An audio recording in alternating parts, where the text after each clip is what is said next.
mio10 by iConnectivity is really a great piece of gear. It's a rack-mounted 1-unit space that is a great utility for both live musicians, session musicians, and producers. I currently use it in my live rig with One Step From Falling.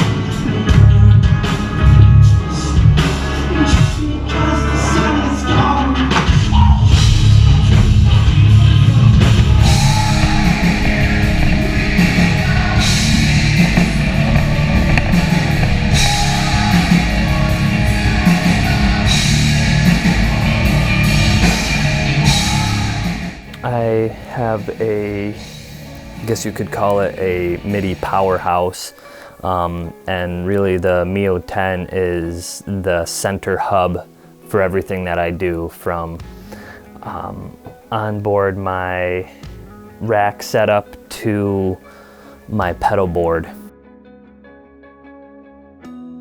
It's really much easier to talk about the things that it can't do versus the things that it can do, and there is barely anything that it can't do, so it's not even worth it to mention. So I have several of my pedals from Source Audio mounted in my rack unit, in addition to a Boss SY300, which has a lot of MIDI functionality. And then also in my rack unit, I have a Kaossilator, a Kaoss Pad, a Roland TB3, and also a Roland System 1. And being able to have these all centrally controlled by a unit such as the mio10 has really been kind of awesome. Once I started accumulating all of these different instruments, I needed something that could control them, and just running, pigtailing them from each different unit was really not the most effective way, and sometimes signals would become overridden. So now with the mio10, I can actually separate and control the signals that go to each unit. On my pedal board, I have some more MIDI devices. I have another Kaoss Pad on my pedal board, which I can send MIDI signals. I have the Line 6 HX effects, which is controlling many MIDI signals. I use that as an effects pedal and also as a MIDI controller.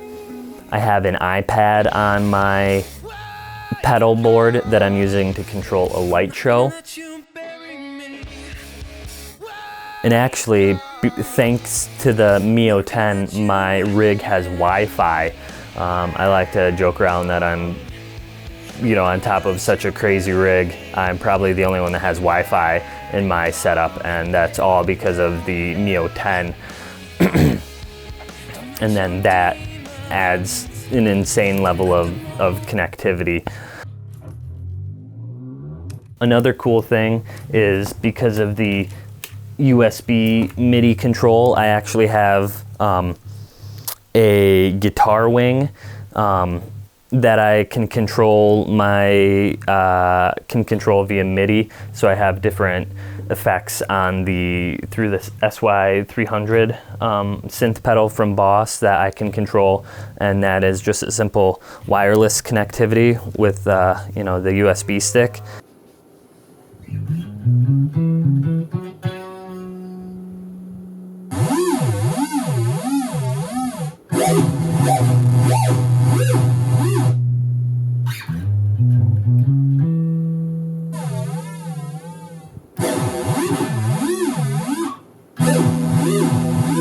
One of my favorite utilities is a Source Audio hot hand. I have both the CV controlled one through the pedals, and then I also have the USB MIDI controlled, which opens up a whole different way of doing things. I could control my pedals through the traditional CV gated hot hand ring, or I could control it via USB, and it's really crazy. One of the really cool things that I found out is that I can control my Kaossilator and Kaoss Pad with the hot hand, so that is almost unheard of. I don't think I've ever seen anybody actually do that.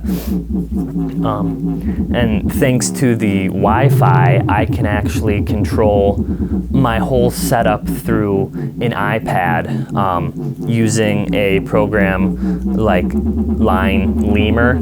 I've actually created a virtual setup of my rig, and so I turned the Kaossilator into both a piano roll on the iPad and also the virtual square setup.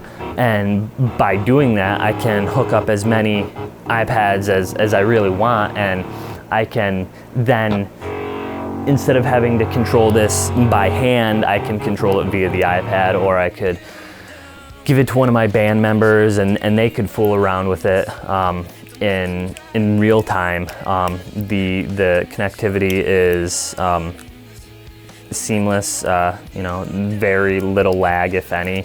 And the cool thing about that is to have something like a piano roll to control an otherwise setup that might not be chromatic. You know, that's really fun.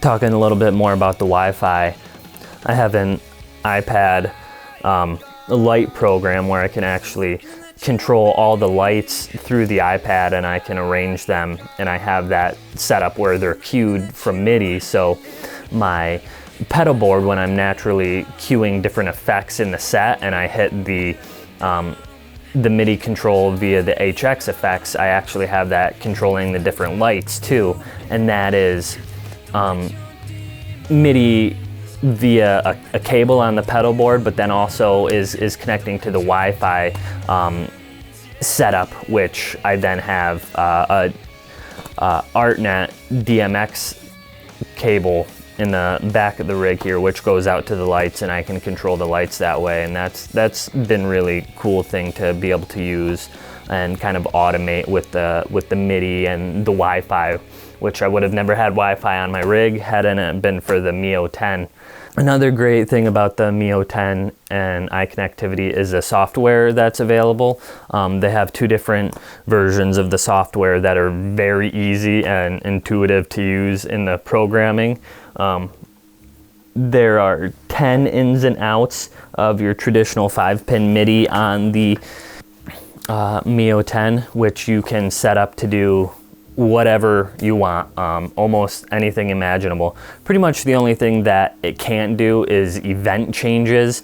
So unfortunately you can't change a control change and turn it into a program change, or vice versa, program change into control change, or note change into a control change. And that is probably the only thing that I think, you know, it doesn't do, and I'm not sure if that's something that is like a software upgrade or something that they could tweak with the firmware down the road, but that really is the only thing.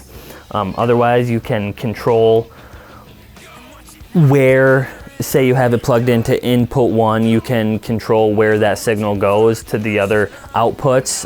You can, you know, if you only want channel 1 to go to input 2 or 3, you can make that happen. You can send it back out. You can control different settings, like with the tap tempo and the start and stop programming and everything like that. It's really just a fascinating utility, and for the price of it, I think it's a must-have for anybody that's a live musician and likes MIDI. If you're a studio producer, you know, it's it's better to have on hand than not. I actually use Ableton and Push, and it's a great thing for that. You know, it just brings the environment full circle and just gives you as much control as you'll ever need. It's been great to set the tempo for the Kaossilator and Kaoss Pad and the System 1. I set the tempo via the stomp on my pedal board through the HX effects. I just set the tempo, and then I'm setting the tempo for everything else, and it really makes it easy keeping everything in time. So when I'm performing, I don't have to second guess whether or not that stuff will be in time. It's automatically in time to whatever I set on my pedal board. Some MIDI devices you get are kind of flaky and don't always work. I haven't found that to be the fact when working with the mio10. It has held up in most extreme conditions. Used it when we performed at Rocklahoma, used it recording one of our recent albums. I really love it and think that it's great. Oh, I didn't mention, or briefly mentioned, it has the USB MIDI aspect. So on top of the 10 inputs for the 5-pin, it also has USB MIDI functionality. There's a connection in front and a connection in back, and actually these USB sticks I have plugged into a multi-port, so it in addition to those 2 USB, it also has an extra function where you can have, you know, more in that multi-port. And then it also has the Ethernet capability. So in addition to Wi-Fi MIDI, you can plug in up to 4, I think, correct me if I'm wrong, Ethernet connections to hook up more computers. So it's really just outrageous, everything that it can do. And I know that I'm not covering all of it because it's so much to cover. For what I'm doing, it's been awesome, and it's been a welcome addition to my rig. As you can see, it's really a intense rig. You know, sometimes people are at a loss for words over my rig, between the pedal board and my rack setup and my style of playing. It's really, it would be a lot more difficult without the mio10. And just want to point out that I'm not paid from iConnectivity. I just endorse their product with or without their knowledge. It's really great, and you know, I chose this over some of the other options out there, and I think that it's been really great.